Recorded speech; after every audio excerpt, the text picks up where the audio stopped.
That's me waving hello everybody, and also to signal to the sound guys that we're ready to start. All right, ladies and gentlemen, I use the term gentlemen loosely. Welcome to the 25th annual Pwnie Awards.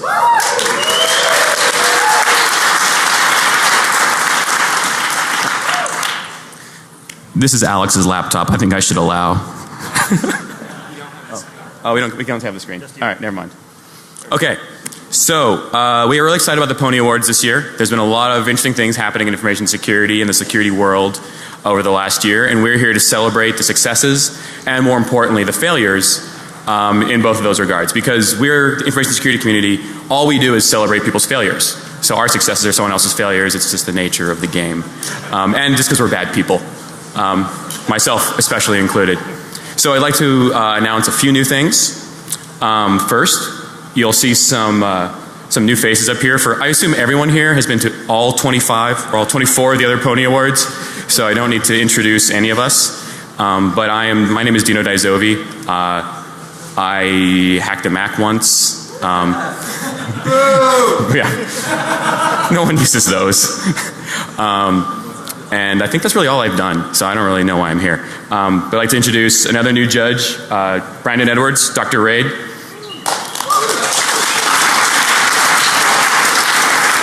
He technically was here last year, but he just came from a hobo fight, so that didn't count. We have HD Moore, who's been with us from the beginning for some reason. We have, I know, because we won't let him quit. We have Alex Soderov, who Alex and I founded the awards because we wanted to hand awards. We wanted someone to hand awards to ourselves, but no one was, so we decided that we'd hand awards to other people instead, because we're horrible people. We have Mark Dowd, also with us from the beginning. He lives in Australia, and that's very commendable. We have another new judge, the lovely Justine. Somehow we convinced her to join us, and she does not know how sorry she will be. And to her left we have another new face, another lovely face. Chris Valasek, who you might recognize. Applaud now. You might recognize him from The Daily Show, where he interviewed Charlie Miller and Carson Daly for their amazing hack of a car. All right. All right. So now we're going to start with the first category of best client-side vulnerability with Dr. Raid. Woo! Hey. Oh, wait. Wait, what? I don't know. Then you need to freestyle this whole thing. if he wants me to freestyle, oh, this is going to be too hard. I'd rather try and hide and eat cyanide than try to way to work YAML into client side. Alright, I don't know. These are, yeah, so client side, I can't read because I'm blind, so you guys probably read these better. But best client side award, obviously it's the hot thing now apparently in hacking, for things we hit on clients, not server sides, which I still think personally are best, but we'll talk about that later. First bug we... Scroll down. Oh yeah, that's server side. I know, I told you, I can't read. I've been illiterate for yeah, I don't even, alright. Alright, the first bug the first nominee was WebKit SVG element type confusion bug. It's a use after free in browsers, show 2012, so type confusion is the new hotness. I don't know too much about this bug actually, but I'm a new judge, so I'm going to lie about it and say it was confusing an integer with something else. It was used, but it was pretty cool. It was used to leak out an address of chrome.dll for ROP gadgets, and yeah, good stuff, popping Chrome. The next one was the Adobe Flash Player regXP overflow. I also don't know anything about this bug, guys. You're fired. I'm fired. This is the worst judge ever. I'm just going back to being a nominee. Downgraded. Alright. Next bug is Microsoft Internet Explorer VML. Credit goes to Vupin. At Kensec West, they dropped this exploit as an integer overflow and the vector markup language, and it was pretty good. And I really like the Voopin guys. Pretty cool exploit. And then the last one was looks like Adobe Reader. What is that? Adobe Reader buffer overflow and sandbox escape. This was found by FireEye, sophisticated in that it was a initial landing, and it was all raw payload to break out of the sandbox, which is pretty cool. Discovered in the wild. Oh, it was, yeah, discovered in the wild. We don't know, unknown. A little nervous, being a judge, I don't know why. So the winner is, how do we,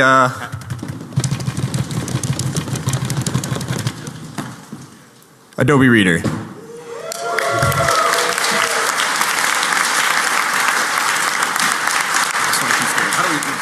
Would the author of that amazing exploit and the who carried out that attack please step forward to accept the award?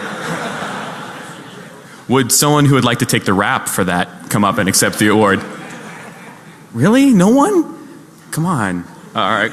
Oh, J-Duck will. Wait, is that who it was? All right. All right. Throw this on. In between each of these nominations, we'll also be playing songs. So we will start with Dale Chase. These are the songs obviously for best song nominations. We'll start with Dale Chase, SSH to Your Heart, featuring Shannon Morse.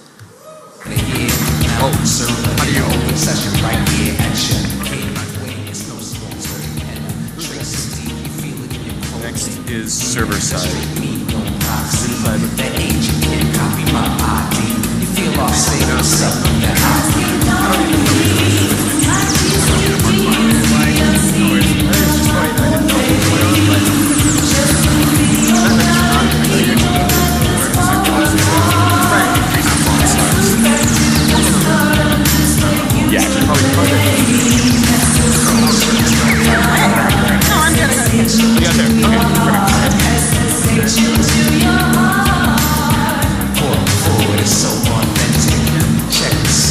All right, that'll do. Because now it's the important one, the server side, which is the old school bug, which is where I come from. These are the only types of bugs that matter in my world. That's right.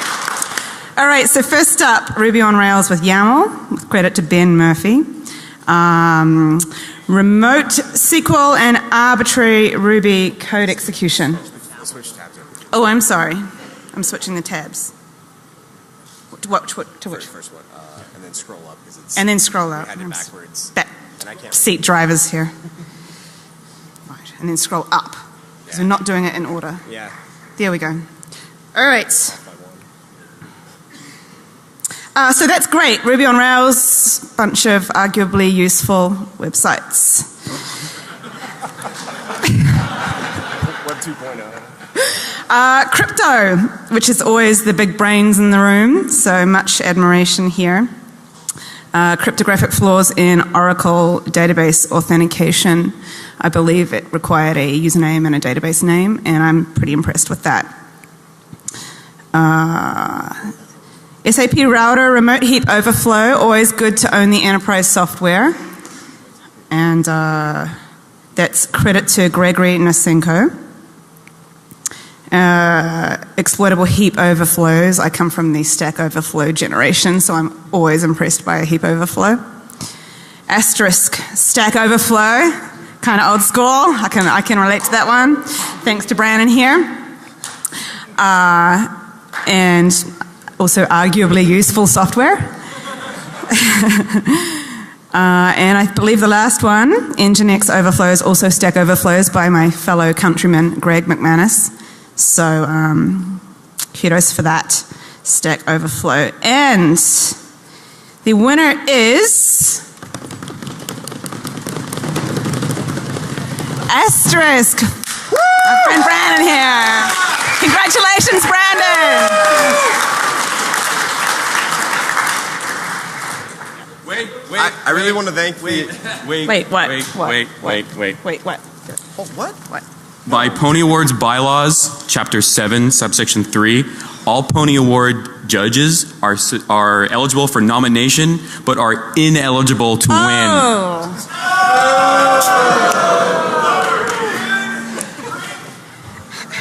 You gotta pick your fame. Pick your fame. In that case, I have a runner-up. Why don't you quit?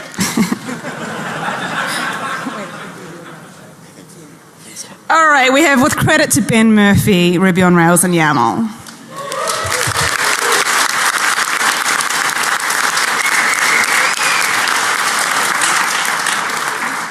Do we have Ben Murphy? This is a problem with the strategy for the Pwnie Awards. All right, anyway, we'll mail it to him, I guess. Okay, so next song. Something about format strings.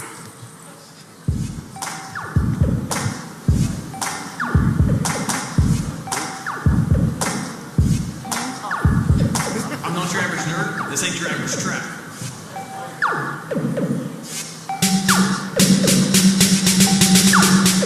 Buzzing like my Texas cousin, laying tracks like the Underground Railroad. I'm a different act.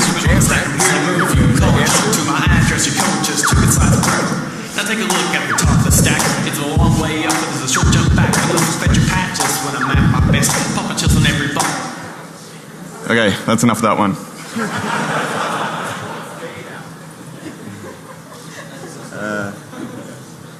Okay, so I'm going to be presenting about the best privilege escalation bug. This is actually a really tough category this year. There was a couple of epic nominations. So the first one is a recent Linux kernel perf SW events init bug by SD at Fucksheep. Now, Mr. Fucksheep did a really good job because basically it was later ported by Spender and GeoHot to different architectures, so you know you've done pretty well when that happens. Secondly, of course, we can't have a privilege escalation bug without mentioning Tavis Ormandy or Win32k. So we're going to do that both at the same time.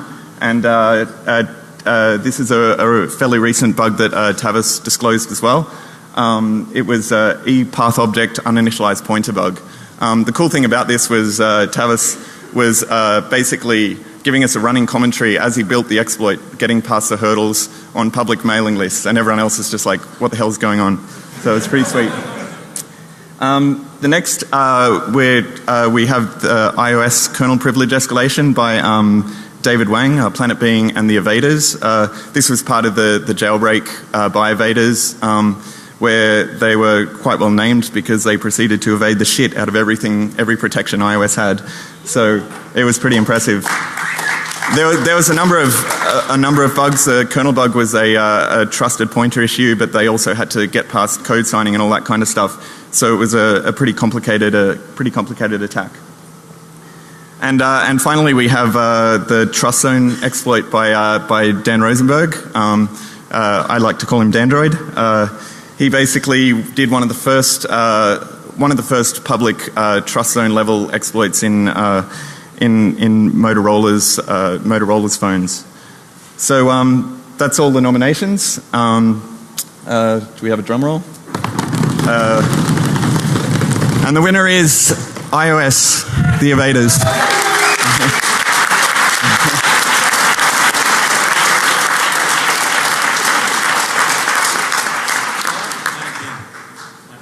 Yeah, Planet Being did the. Come and get the award. Someone actually showed up. Awesome.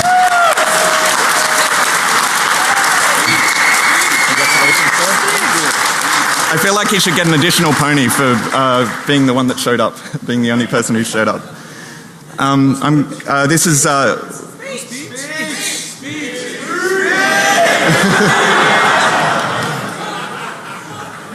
Apparently not. Okay, this is one of the best song nominations as well. It's called Safe. Well, I guess it would be nice if I had a clever army. I know not everybody is a smarty like you, but I got to think twice before I give a calculate. And I know all the zero days, cause I explored them too. I need my sweet defenses and locomotion. I'm set that honey pop. And when those packets come down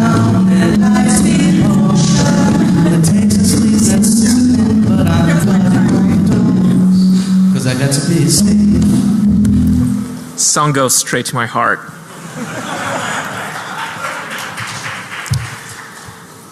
So the next category is Pwnie for most innovative research.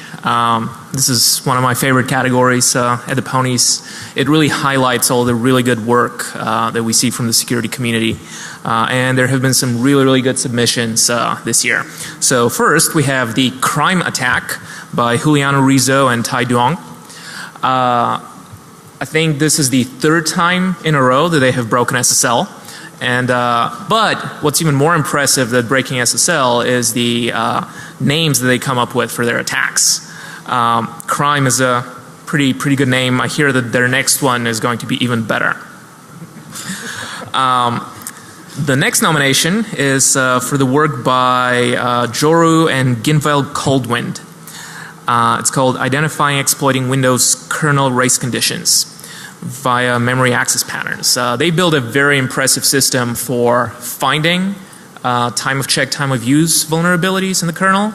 And they also came up with some pretty cool new ways of exploiting them. They could slow down the execution of single instructions by like a huge factor, something that hasn't really been done on this scale before. So very, very impressive work. Then we have a joint nomination to Packet, whose name is Paul, and Dion Blazakis. It's for their work on leaking information from browsers using the garbage collector and hash tables. They presented this in a joint presentation at SummerCon, and I think they've talked about it individually before then.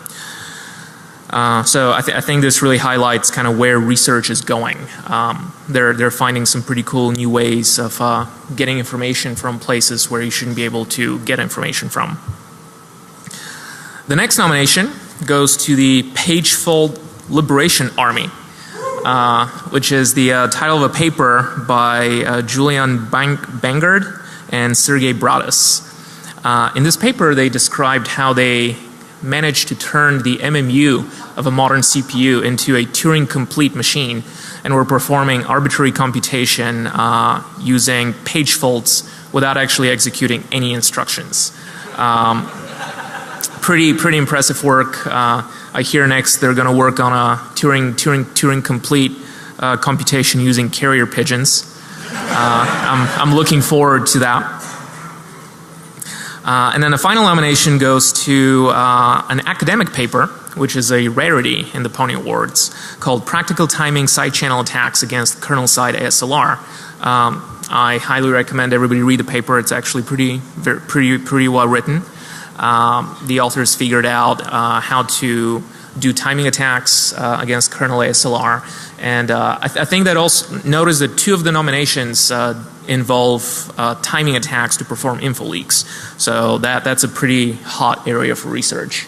So for next year, please come up with something even better. So the winner of the most innovative research Pwnie is Boxpone, Joru, and Ginveld Coldwind. Are they in the audience? Yes, they are. We had really good luck with picking winners this year. A lot of them are actually here. If you'd like to say a few words. Congratulations. Thank you. Yes, I would like to thank Microsoft for, well, the kernel and Win32K. Thank you.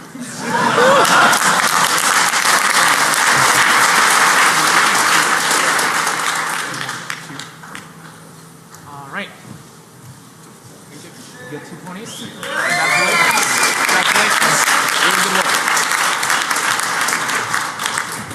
They get 2 Pwnies since the previous winners didn't show up. So, next song. Yeah. This one is from a vendor. Hey Jackson, can we go to Watchdog? Watch guys.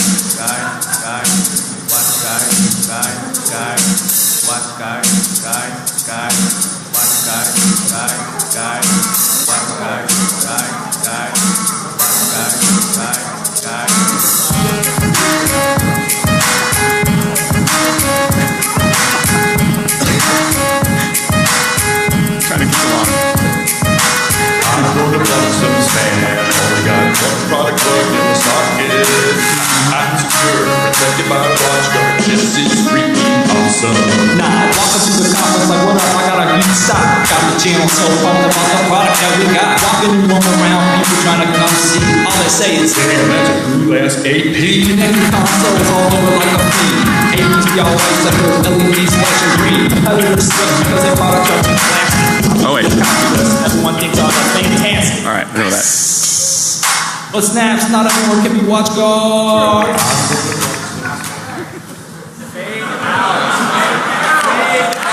Yeah. Did you guys notice that advanced technique? Take notes. All right, let's fade that back up. All right. So now I'm doing a topic that is near and dear to my heart, and that is failing. So the Pwnie for the epic fail is like, what I love nothing more is in seeing someone just like lost in their own world, giving their all, and then just tripping up and just failing spectacularly. Because again, it's okay to, no, it's not okay to fail. It's only okay to fail because it provides enjoyment for the rest of us. Because we celebrate other people's failures, again, we're bad people. So let's go through some of the most epic fails of the last year. And I'm going to zoom in because, like, I'm old. I can't. Bigger. You get that alive? No, I don't. All right. Epic fail. First one goes to CryptoCat. So, if none of you know what CryptoCat is or ever used it, good for you. Because what CryptoCat is a web application that provides a false sense of security that may in some cases get you killed. So apparently cryptography is harder than writing JavaScript. And because you can write JavaScript does not mean you should use cryptography correctly. Again, we're being harsh on someone who's trying to do good and trying to make something useful, but I don't remember where I was going with that, but we're just still making fun of it. I couldn't write crypto code. I don't try. I don't take on that responsibility, which is good because otherwise it'd be worse actually. So a guy by the name of Steve Thomas wrote a tool called DecryptoCat, which through a variety of attacks destroyed just about 2 years of CryptoCat's implementation. So apparently writing crypto code is hard. Let's go write an antivirus engine instead. The next epic fail goes to Sophos, which is epically demonstrated by Tavis because for some, did anyone know what Sophos did to Tavis? Because like, he's like the Count of Monte Cristo with them. Like he will not give up until they're destroyed. Maybe if they win and we give them the award, Tavis will let them like go a year of their lives without being humiliated in front of all you. We can hope, or not. Actually, I kind of like humiliating them because it's fun. And speaking of humiliation and things I like to humiliate, the Android master key vulnerability. Apparently you can man in the middle and modify APKs. Actually, well, the man in the middle is another attack, but whatever. You can modify APKs because you could duplicate the manifest, I think, and just change the application transparently. Apparently that's bad because the whole reason you have code signing is to make sure that can't happen. So that's kind of a fail. The whole thing that you try and do doesn't actually work out. In the epic irony fail, the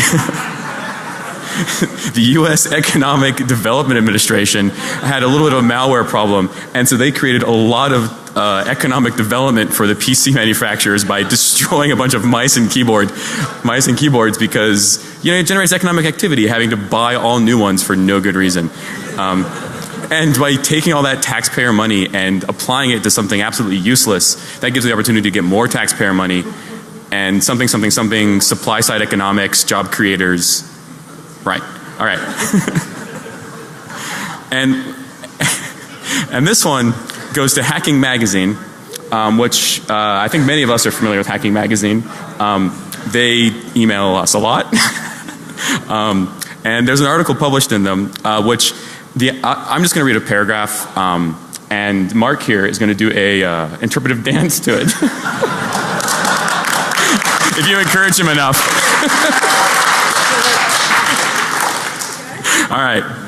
The concept of autonomous methodologies has been studied before in the literature. Next, the well-known framework by David Johnson et al. Does not store small talk as well as our method. Further, Wilson and Zhao originally articulated the need for the understanding of linked lists. It remains to be seen how valuable this research is to the software engineering community. Ultimately, the methodology of R. Zhao et al. Is a theoretical choice for the exploration of superpages. Our design, wait for it, avoids this overhead. Did you like that gravitas? I've been practicing. So thank you. We think that sums up basically everything that all of us aspire to, is to make something as intelligible as a randomly generated text and get that published in a magazine. So, the winner is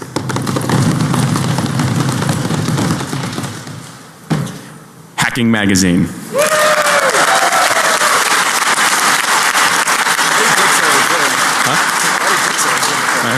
Do we have a representative from Hacking Magazine who would like to come forward and accept the award? So, do you know what happens when no one accepts the awards? You think we save them for further? You think we save them for next year? No, we burn them. Oh, good. Hey guys. Hey, sorry. Thank you. Speech. The reason I'm accepting this is Hackin9 has been up on Errata. They've been documented as charlatans for a long time. So I'm either going to auction this for cash and give it to a charity, or I'll mail it to them with a big fuck you.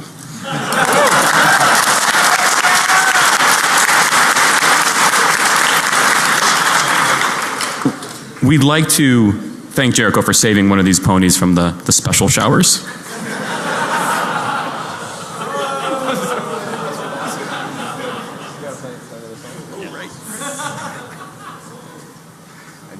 Dual core. I couldn't hear that. So this started last year. We were playing B-sides. Virus from DC949 said to me, hey, drink all the booze, hack all the things. That's how we're doing it this year. Not every geek with a Commodore 64 can hack into NASA.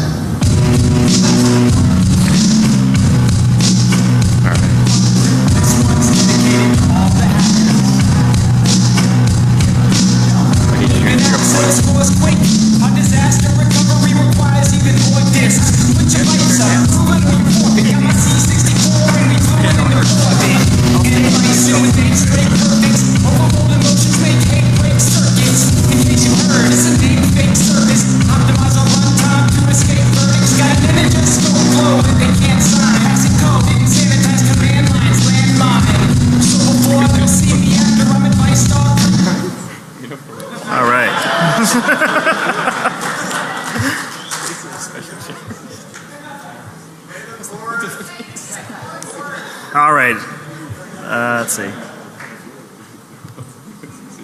Of course it is.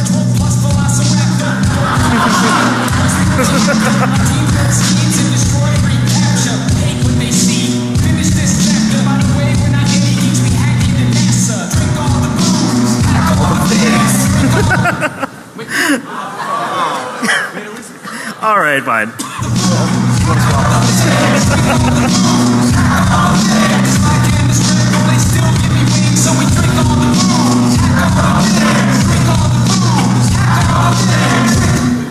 Come on, we can listen to the whole song. We all love the song, but you know. All right. Look at this fancy Mac thing. Let's see how this works. How does this work? You hack these things, right, Tina? Once. All right. So this pony is one of my favorite. Actually, it is my favorite. It's not quite as fun as Dino's in that you get to watch someone fail awfully, but sometimes you do.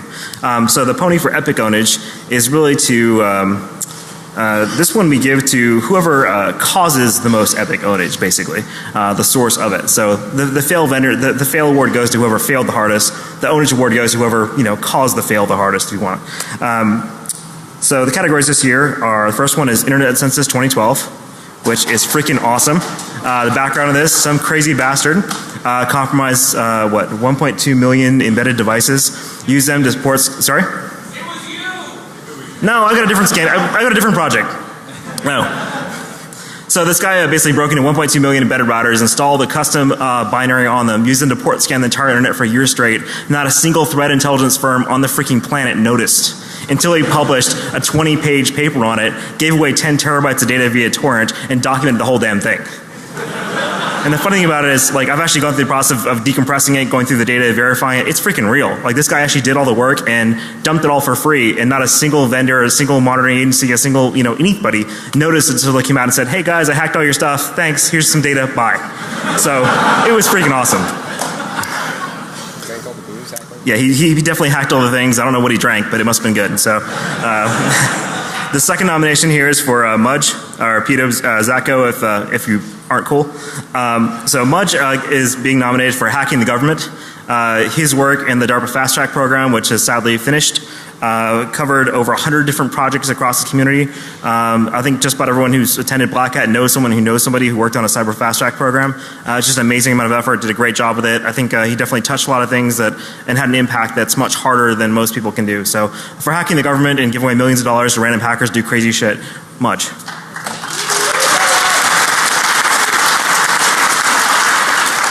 The next nomination is pretty damn funny. So if anyone's familiar with all of the media whoring that happened over RSA related to APT1 and the Mandiant papers and all the people who followed on that in the press and so on and so on, these other guys did it better, and in my opinion they did it right. Instead of just documenting APT1, they went through and basically compromised every single one of APT1's command and control servers. They identified all the poison ivy command and control systems on the internet. They downloaded the custom binary, extracted the password, cracked the password using a custom plugin for John the Ripper. Basically just tore this thing freaking apart until they owned the entire CNCs. In the process they found another custom rat, another backdoor password, cracked that password, scanned all those systems, owned all those boxes, and just kept going through this whole process. And the nice thing about it is they actually contacted us in the Metasploit team, said, hey guys, here's an updated module with new targets, new offsets. Oh yeah, we added another module for this other rat. Thanks and bye. So there's some people can actually talk about finding an APT or talk about talking CNC. These guys freaking owned all of them in the process. So the funny thing about it is the next person who's going to go through and say, hey look, we identified all these CNCs, here's all of our blacklisted IPs, they're probably identifying the people who own the CNC, not the CNC itself at this point. So it'll be fun to see what happens with it, but that's what the nomination's for. And that's for malware.lu. And it's always fun.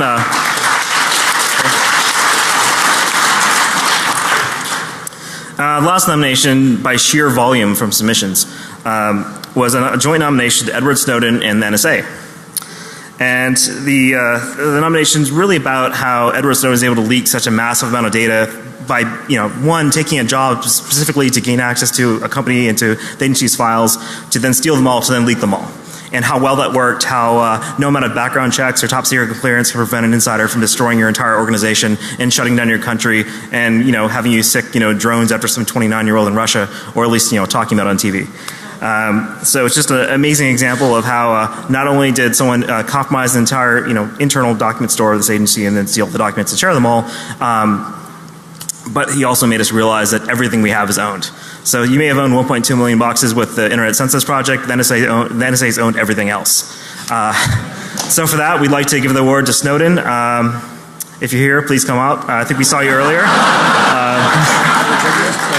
Alternatively, General Alexander, if you're here as well, would like to accept on his behalf.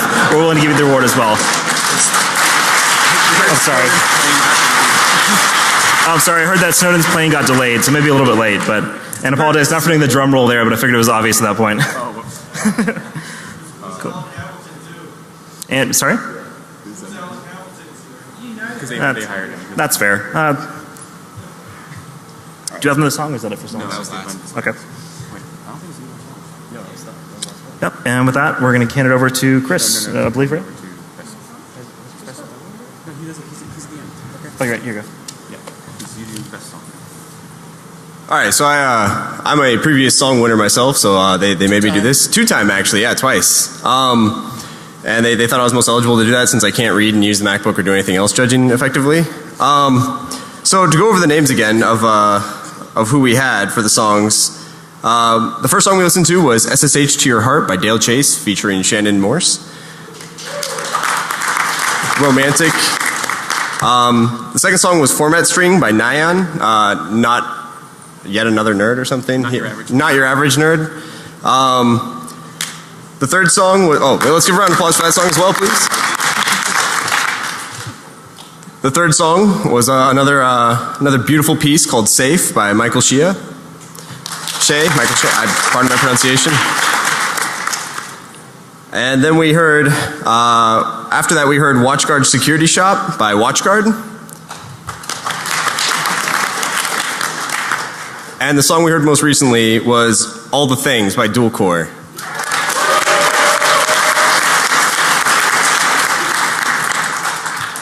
And the winner for this year's Pwnie is Dr. Raid Clockwork. No, I'm kidding. It's Dual Core All the Things. You hear Dual Core? I believe this is his second Pwnie as well, so I'm going to give you just a huge round of applause for that.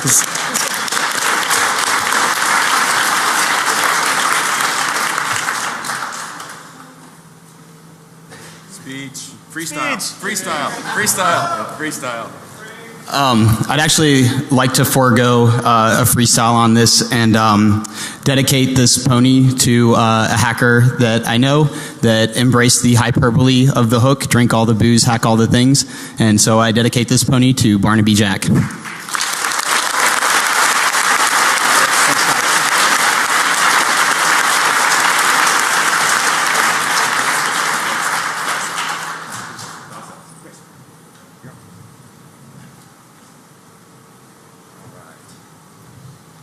Okay, so everyone's doing good?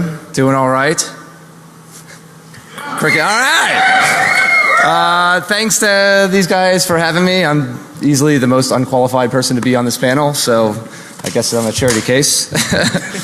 So we're going to give a Lifetime Achievement Award this year.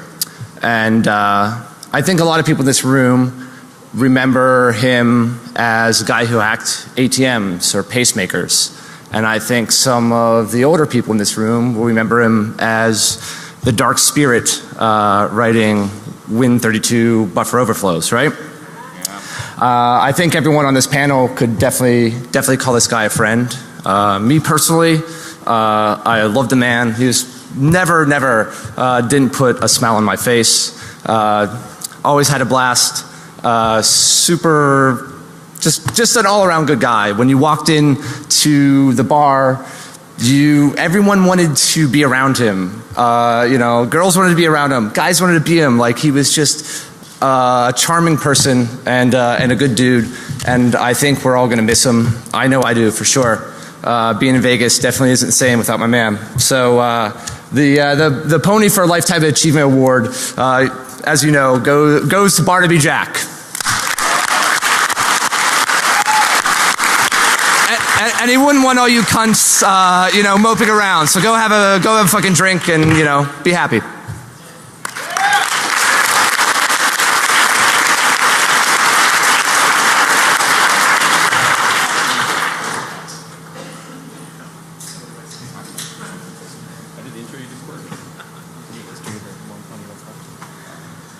Okay. Well, I don't know what I can say to follow this up. It's not really the best time to be making more jokes, but Actually, I'll say can't make jokes. I'm not going to make a joke. Okay. I'll say when you're done. All right. So that's what we got. Hope you enjoyed the ponies.